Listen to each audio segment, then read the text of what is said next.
Hello, everybody. This is a recording that we're going to do on the topic of course organization.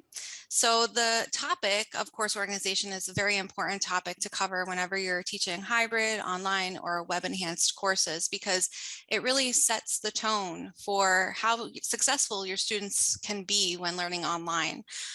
Today we have with us Kaylyn Kinney, and she'll give a little bit of her background information and tell you a little bit about herself in just a moment. But it would be great if Kaylyn, throughout the recording, will give her faculty perspective on course organization methods, strategies that she's used in her personal courses teaching online at the Mount, and also any feedback that she's might have gotten over the years from students, things that have worked really well throughout her courses.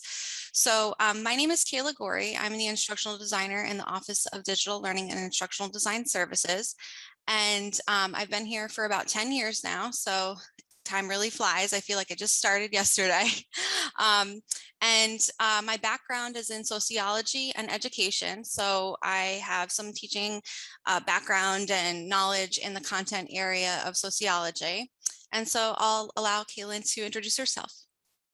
Hi, I'm Dr. Kaylyn Kinney. I've been at the Mount for probably twice as long as Kayla, something like that. And I was I was the first in my department, but one of the first faculty to teach online when the Mount embraced that. And I am a professor of music. Awesome. So yeah, Kaylyn has worked with our office, digital learning and instructional design, way back when it was called digital, or not even digital, distance education, right? It was called the Office of Distance Education. And then we were Office of Online Learning, and now Office of Digital Learning and Instructional Design. So she's been here with us throughout quite a few changes and has a lot of great perspectives to share. I'm not sure why that window keeps popping up. I'm going to try to keep it down here in the corner so it's not distracting. Okay, so we'll get started. I'll share my screen and I'll allow Kaylyn to do so too if she feels that she needs to at any point. And what I'm going to show you today is I'm going to show you an example course. At the Mount, we often work with faculty members, sometimes they're full-time or part-time, to design online courses, and we call them master courses. And master courses are courses that go through a rigorous design process that usually takes about 16 weeks, 12 to 16 weeks. We work together to develop the curriculum. Of course, the subject matter expert works on that part. And then our office's role is to put it all up there online and make sense. So this is a very well-rounded, really thoroughly designed course. And the reason we're going to show you this one is because it's a more recent one. So it incorporates a lot of the best practices and tips that we as instructional design support staff have learned through professional development opportunities and certifications that we have. So it's all based in best practice. So I'm going to go ahead and share the screen so that we can see the course. Okay, so this is the course Dominican Spirituality. Well, I'll get started by telling you that this is an asynchronous course, and Kaylyn, you've taught asynchronously before. What that means, for those who may not know, is it's a fully online course, meaning there is no in-person meetings and there is no virtual live online meetings either, where that might be happening on Zoom.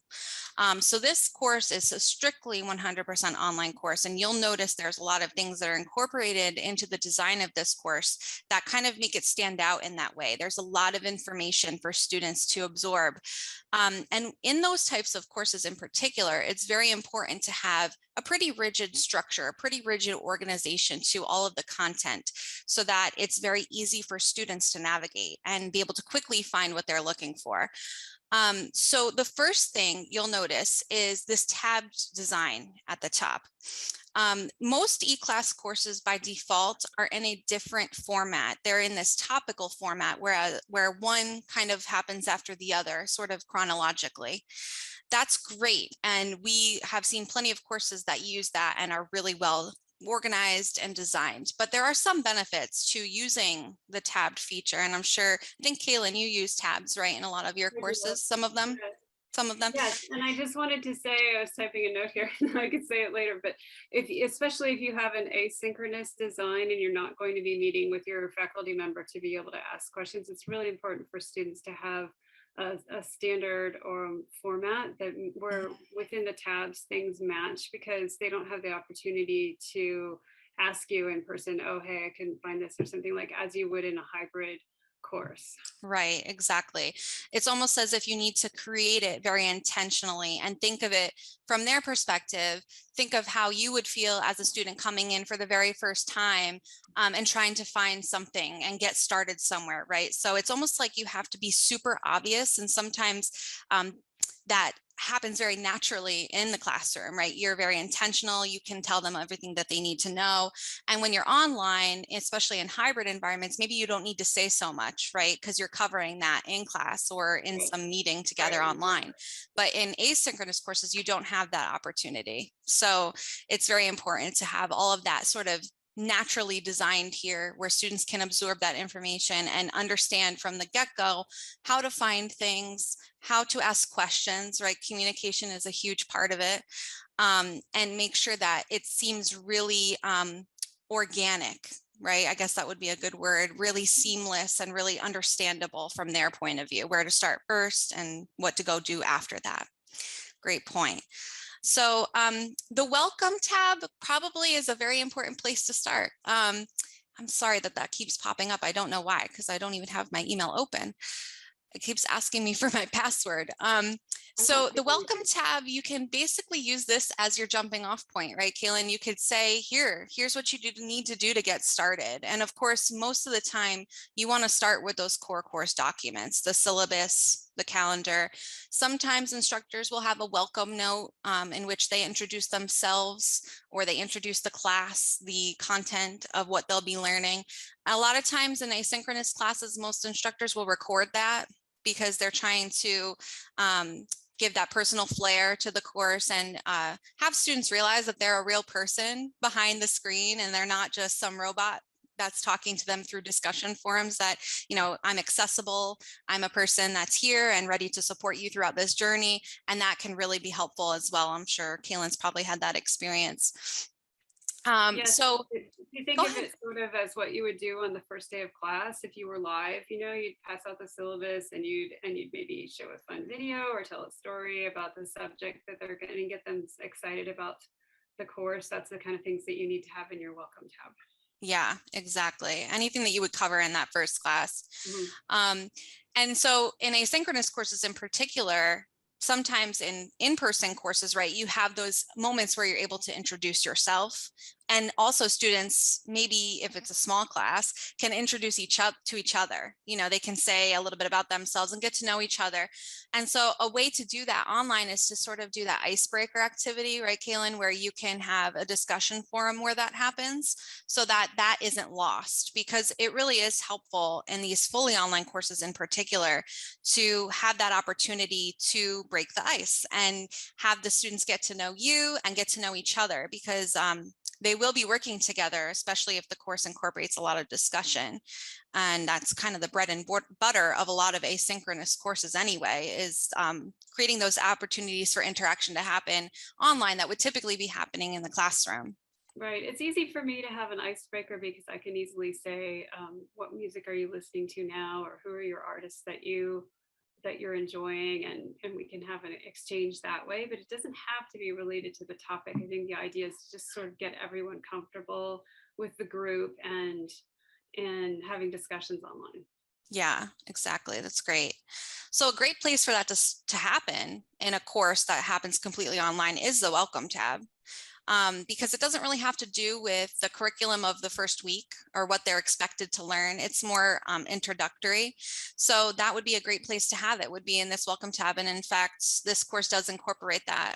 This instructor, the subject matter expert, called it the welcome forum, get to know your classmates. But its intention is the same. I think if you click into it, there might be a little bit, yeah. So it asks basic questions. What are your hobbies? A little bit about yourself, but also what are the, I'm so sorry about this. I don't know why it's happening. I keep trying to get rid of it. What are the expectations around studying this topic and what they're hoping to get out of it too, you know, and that's also important for the instructor to get a sense of where they're coming from, what they might already know. And, you know, all these things typically happen in class, and you get to know them that way organically throughout the first couple sessions. But when you're online, this is a great way to get that information out of them without it being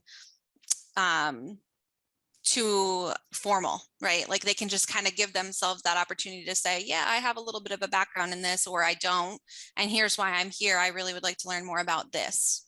Right, and I think that also you're probably just about to announce to go on to this topic, but if the students are comfortable in an icebreaker, they also might ask questions like, "Oh, where did you find this assignment?" or something like that. So you could also probably have an announcement for them. I'm not sure. Yes, Everyone yes. wants to put it in the welcome tab. I put mine in the welcome tab because it's the Mm-hmm. first thing and it's easy to access.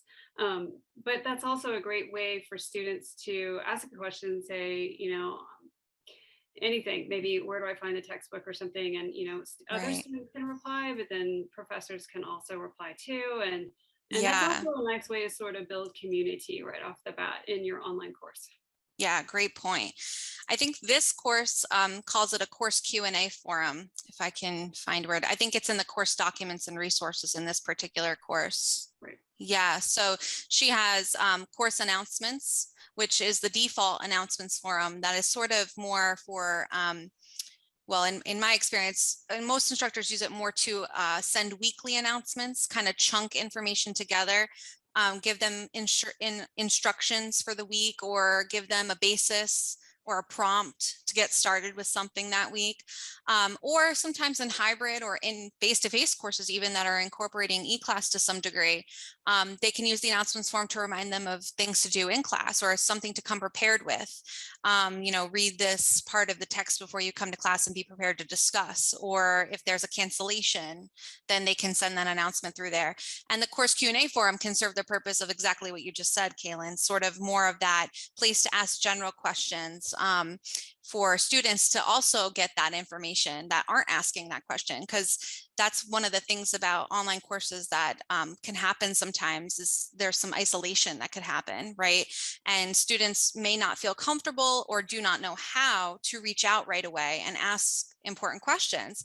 But if you have that place for them to do that, and in your welcome letter or your welcome video or your first announcement, you let them know that that place exists. They can go there, and not only can they see if anything they've posted has been answered, but also other students' questions. And in that way, they might have questions answered that they don't even know that they had the question, right? So yeah, that's a great strategy to help us obviously get communication flowing, but also create a sense of community, because that's also very important in those asynchronous courses. Right. I use my announcement section also to sort of generalize what they're going to be doing this week and make sure that they know how to contact me. Make sure that if anything looks strange, to let me know, or if they come across a link that doesn't work or needs to be updated or anything like that. And I'll always tell them I'm checking in often. Just let me know your questions, and please check this section frequently. Don't go a whole week without checking the announcement section, so that things Right. are always updated, and um, the latest happenings in the course. Yeah, and if you start off on that footing, it does send sort of a message, right? It sends another type of message, almost like a meta approach, where they're understanding, okay, my instructor is not going to just be, falling out of sight here. She's going to be present, so I need to be present. I can't sort of just fall behind and hide behind the screen of a computer. I have to also show that I'm engaged and I'm interacting just like my instructor is. So it kind of has a dual purpose, right? You're kind of giving them that idea, like, here I am and I'm going to be here, and I would like you to be here as well with me. Right. And it saves the instructor from having to email individuals multiple times to answer probably Yeah, a repeated question. that's a great point too, with in terms of organization, right? Having one place to go to find all the questions for you is very helpful as the instructor as well, because we all know how email inboxes can get flooded, and things might be looked over or unanswered. So having one uniform place where that is all occurring not only helps you to keep yourself organized, I'm sure, but also helps students know that there's a centralized location that they might be able to ask a question, but also see, what other questions are happening out there about the course. So this is actually a good time to talk about a centralized location for everything that isn't content related, right? Kaylyn mentioned that she has her announcements forum in the welcome area, which is perfectly fine too. And a lot of times I've seen that happen. This particular instructor just chose to keep the course documents together along with those communication resources, so that students just came to this tab and could reference the syllabus quickly if she prompted them to do so in any questions that she might get. So they're kind of together. That was sort of her philosophy, as I recall it. So a lot of times in our templates, which I'll cover a little bit later in the session, we do have a separate tab for or section, if you're not using tabs, but rather topics where sections are one after the other. We always encourage for there to be one centralized location where students can find important information. Again, the concept of chunking is sort of going to be a theme in this, because once you have your tone set, once you have your welcome area where it tells them what to do first, if this is the first time that they're entering, and what to do after that, they always know that there is a place that they are going to go in the course to find all of that information. So having this one tab or this one section where they can go to find the calendar or any rubrics, information about you, the instructor as well, just one page where they have all the contact information. This can also be in the block, or it can be in both places where students can quickly find your email, or another way to get a hold of you to schedule office hours or Zoom office hours, what have you. It could also serve to provide soft skill resources. I don't know if Kaylyn, you have anything like that in your course where it sort of prompts them to develop some soft skills for learning online, like netiquette, or just best practices for participating asynchronously. Sometimes they'll pull things from, other sources, or they'll come up with something particular to their course that sets some expectations for their participation. I address those topics in my syllabus, and I was going to say, probably if you're going to be chunking and putting information like that in the one area of course documents, you probably only want to have one place where the syllabus is, because if you update it, then you only have to update it once, or put Yeah, a that's a great toggle in point. it, then right, because if it's on every page or the bottom of every page, or it's linked, beneath your profile or something like that, there's going to be all those places that you need to correct it or update it next time you teach the course. Yeah, And that's it's a very great point. confusing for students too, because Hmm. where was this? I mean, they're probably taking more than one online class, right? Hmm. So where's the syllabus in this course? Where's the syllabus in the other course? If there's just one place for it, and you can even make an announcement, I always do that on the first day of class. Please read the syllabus. It is located, Yeah. so that they know. Yeah. It's easier in the long run. Yeah, definitely. Great point. And something I'll cover a little bit later is our template. We have a course design template, which is based, obviously it's modeled here, I guess I should say. This is a template that the instructor used, by which all she had to do was enter the curriculum. The design of it all was already preset. So in that way, it kind of prompted her to just upload the syllabus under the course documents. She didn't really have to think so much of the design. It was more of a prompt already. So we can always share that with any instructor, and I'll show a little bit about that at the end. But that's a great point, that you don't want to make more work for yourself, right, by kind of placing it about different areas of the course, and just having one centralized location not only serves you and makes less work for you, but also helps students know where to go for those things. So yeah, this is a good opportunity to see what could be a part of that. Other student resources, like I was mentioning, soft skills. This particular instructor's content area was Dominican spirituality. So she had some general resources that she created a playlist of videos where she had an opening prayer for each module, which was pretty unique. She also had some campus resources for students, and links to some self-paced trainings and options for videos about learning online. So she took it to a little bit of a higher level, which was really, really good, because again, as an asynchronous course, as long as it's organized and clear, I don't think there's a cap on how much resources you can provide. Of course, you might want to steer clear of information overload, but it is nice to be able to come to one place, and if they might feel like I could benefit from learning more about how to keep myself organized when I'm learning online, or perhaps the course includes some quizzes. So maybe it's their first time taking quizzes online and they want to understand the best practices around that and how to prepare for such an experience. If that was ever a question that came up, you could always direct them back to the resources and say, actually, there's a resource for that in the course documents and resources tab.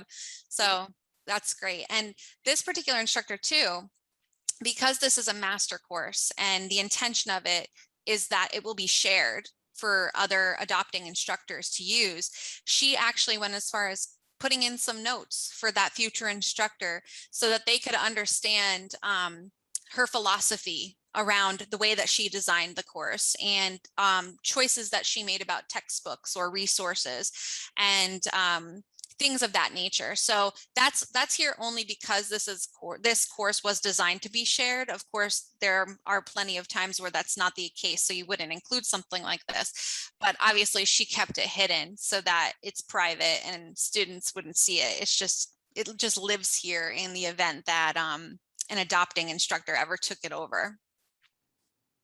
That's a nice feature. Yeah. So if we go into the module, I'll just show one module as an example of how to continue on with that idea of chunking information and keeping things super organized for students to navigate. This particular subject matter expert, she chose to provide a module image for each module that sort of co-aligned with the topic. So this particular topic was about Saint Dominic and a certain beatitude. Each of her topics covered a beatitude from what I recall. So we found images that we found either open source, meaning that they weren't copyrighted material and we could grab freely and easily, or we purchased through mediums like Pixabay or what's the other one? Shutterstock. So that's an important note too, that they weren't just Googled images, and that's important for copyright and fair use purposes, especially in fully online courses. And you're modeling that best practice as well. But to go further down, we kept the same concept of that getting started for each and every module. So remember in the welcome module, she had that getting started where she told them what to do first, second, third, and sort of continued that on into each module. So again, to Kaylyn's point about keeping things uniform and predictable for the students, she thought to herself, I think every week I can start off with a getting started. And of course, these are things that you'd probably cover on the first day of that topic in the classroom, right? But online, you have to create that opportunity for them. So she actually provides a weekly overview. And this is all within a page on eClass where she kind of gives some brief introduction to the topic. She provided a making the connection statement, which kind of just gives them the grounding of why it's important information or important context for them to know in preparation for learning future topics in the course, or to prepare them for other assignments that might be coming, why it's important to know this in preparation for that. She lists her learning objectives, which aligned with the activities that she designed. So of course, she has these learning objectives listed, and she made sure that they were able to accomplish those learning objectives of the module by the way that she designed the activities. So by scrolling down, she lists those here, even though those are present, obviously, back in the topic week one of the course. She listed them here so that when the students are coming in and reading about what the tasks are for the week, they can see that sort of in a listed format. And she intentionally put them in a certain order too, so that it was clear what to do first, second, third, last. And in that way, I guess you could kind of say it's competency based, like they have to learn something first before they move on to the next thing. She also has it organized in such a way that they have to do all of the preparation first before they go into an activity. So they have to read, watch, listen, before they move on into the actual assessments or activities or assignments, whether they're written assignments or what have you. And then she also provided some optional things. So of course, optional means that you don't necessarily have to, but they're supplements, right? They're supplements to what they're reading. So those were all great, a great method of keeping students on task and letting them know what's coming. and being very clear about what to do in what order. Another great thing, which I'm not sure if Kaylyn does this in her courses, but she even listed how long it would take students, so the time on task. And that is really nice. If you think of a student who's learning online who might be working or has a family or has other responsibilities outside of taking classes, that they understand the time investment for that module or that week, right? So they can quickly see here, okay, I'm probably going to spend a few hours reading or listening or reading websites or journals or watching videos. And then I'm going to spend approximately 2 to 3 hours on the actual activities this week. And so they can kind of prepare from the first day of the week what they're going to, or how they're going to spend their time, right, in that course that week. I think the getting started block of information is really important for each module, because I think students will get used to that. And if they're sort of lost, how do I get started? What am I doing this week? Or what module I am? They can go to that. I make an audio um, recording of whatever it says in my getting started also. So if they don't want to read it, they can just listen to me. And yes, I do use the time on task, because I know that students have told me, thank you for letting me know how long this quiz might take, or the allotment time that you've set up for us, because students lots of times don't sit down for a whole hour and do work on one course. I think they're always sort of layered, and they're jumping here and there, and they're trying to improve their time management and think about, okay, I could just, I have 30 minutes, what can I do in this course? And if they go to the getting started thing and they have checklists like the example provided here, they can say, oh, I have time to finish this discussion, I'll just do that right now. Yeah. And I'm sure too, throughout the years of teaching online, Kaylyn, that you've probably heard a lot from students that whenever they have sort of a task oriented feel to what they're doing, it's really helpful, and it mitigates a lot of questions, right? I'm sure that it mitigates a lot of questions when the more detail you give about what the expectations are, or actually exactly what to do, that you're probably experiencing less emails coming through, less questions, right? Absolutely. Yes. Yeah. So this is a good example of exactly how that can be done, right? Mhm. And I think it's great that you provide that audio as well, because that will help meet the needs of diverse learners too. There might be students who, for whatever reason, have visual problems or disabilities, and listening or hearing what you're saying is easier for them, or it's just a learning style thing. I know for myself, I'd rather listen than to read something, especially in online courses. If you're taking a few, it could probably get really, you're reading a lot, so having an Right, very opportunity. text heavy. Yeah, Yes. yep. And so having an opportunity to listen rather than read is probably a welcomed break. Yeah, great. Okay, so let me go back to week 1. So again, getting started area set up is really helpful for so many reasons, but to follow through with what she wrote in that getting started area, this basically mirrors, right? It mirrors what she wrote there. So again, kind of aligning everything across the board with what she shares in that overview to what is physically on the module page. And in that way, it's again, super organized, very easy to understand from the student perspective, and navigate through all of the content. And students can get started from the top and work their way down through the readings, the required resources or videos. And then after that, the required activities. And I think another thing that this instructor did really well, the subject matter expert, was she identified what was required here again and what was optional. So optional things were at the bottom. And in that way, it kind of shows the students, okay, I have to do these things first, and then I can, option the supplemental resources at the bottom. But there's a linear look and feel to what is here, and that's mirrored by what's provided in that overview. I think mirroring is very important. I love that everything matches here, because that way there are no surprises for the students. They're not going down the checklist and, when they read the getting started and then coming over to the activities and thinking, oh, I've never seen this before, where this is out of the blue. Mm-hmm. And sometimes in that case, they may think that that's a mistake. it's not meant for them to Mhm. something to do. So as the instructor, you want to go back and make sure that those areas match. But I really like this format.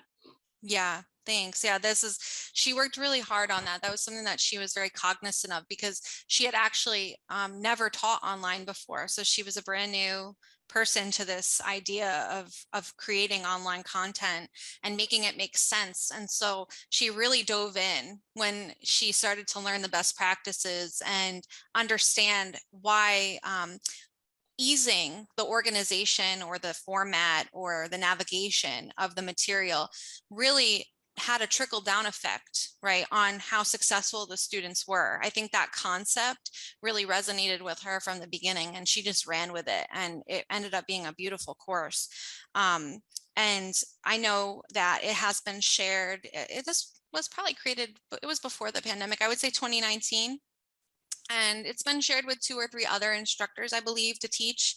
And I know that from working with them, that they have echoed those sentiments. Like from the instructor point of view, if they were taking over this course, they were like, wow, what a breeze. I don't need to do too much to ensure that things make sense. And, obviously they would have to update the syllabus and the information about themselves, but the content itself was so well designed and easy for them to even understand. They could tell right away what her intention was in the design. So it wasn't even something that they had to acclimate themselves to. And again, going back to the idea of meta learning, it's interesting when you have a faculty member that takes over a course, and if they're struggling to get a hand on what is going on here, you can almost guarantee that the students are also going to struggle, right? They're not going to Right. understand it if you don't.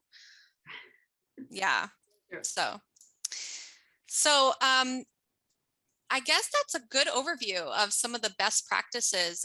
One thing I did want to show and offer up to anybody watching with us today is the course design template that this particular course and many other of our master courses at the Mount use.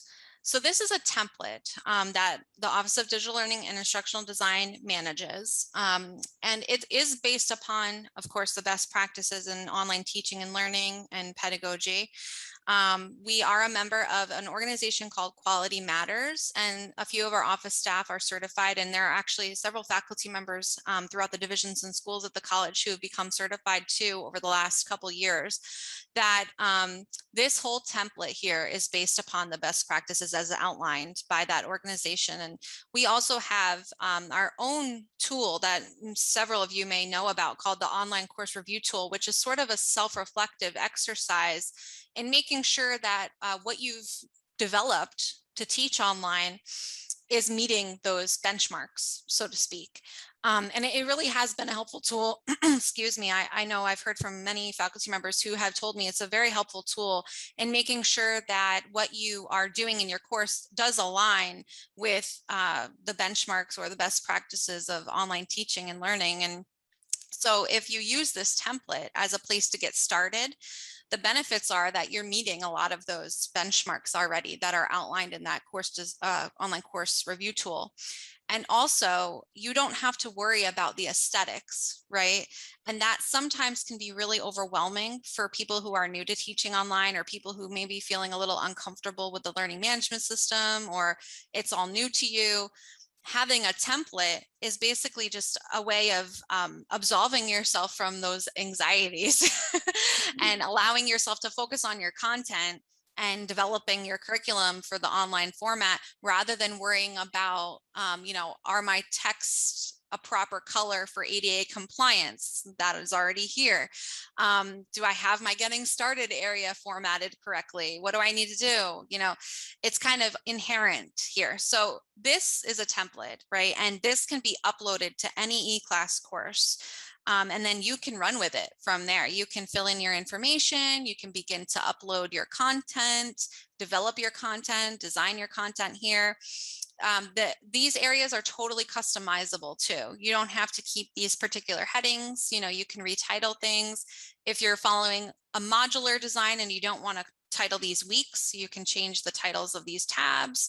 So it's not uniform in that you can't have any freedom to change anything, but it just allows you as an instructor to just focus on the things that you need to focus on without being distracted, I guess, by all of the other tweaks that you might need to do, I guess is a good way to put it. Do you think this would be helpful, Kaylyn, if you look back way back when you started working with us, and if you had something like this to start with, wouldn't that have been really helpful? Yes, I would encourage any online instructor, even someone like me who's done it for so long, to just start with the template given. Yes, we didn't have any of that way back when I began.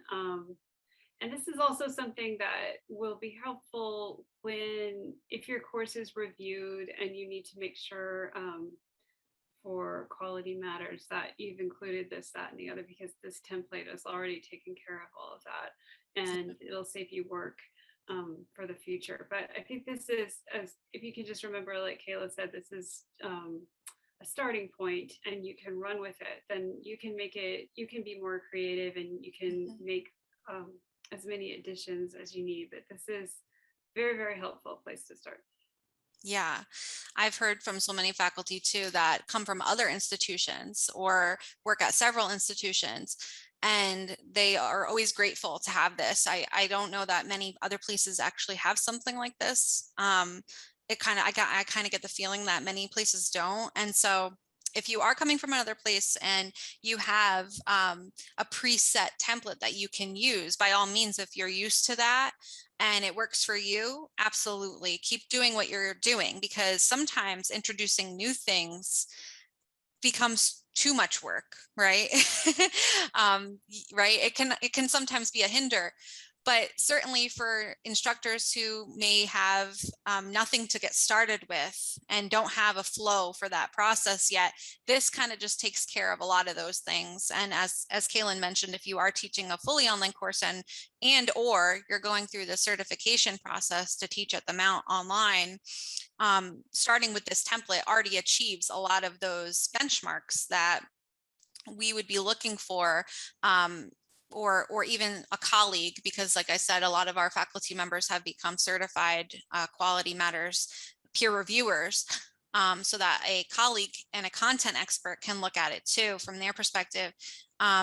It already aligns with all of that and already is achieving all of that for you without you really having to think too hard about it. So it really can save time, it can save stress and effort.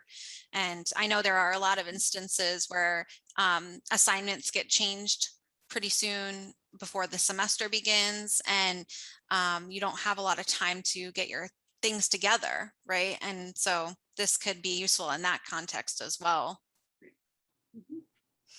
So I think we covered a lot of great points, Kaylyn. I'm going to share the recording with Kaylyn. And if there is anybody that is watching that would like to contact myself, I am more than happy to set up some meetings with me or another one of my staff in the office, one of my colleagues, to discuss methods or strategies for making your course as organized as it can be, because I feel like really passionate about it. I feel like it really does set the tone for success when you have a course that's really strongly designed, intentionally designed, that isn't distracting in its methodology, and it's very intuitive and easy to follow.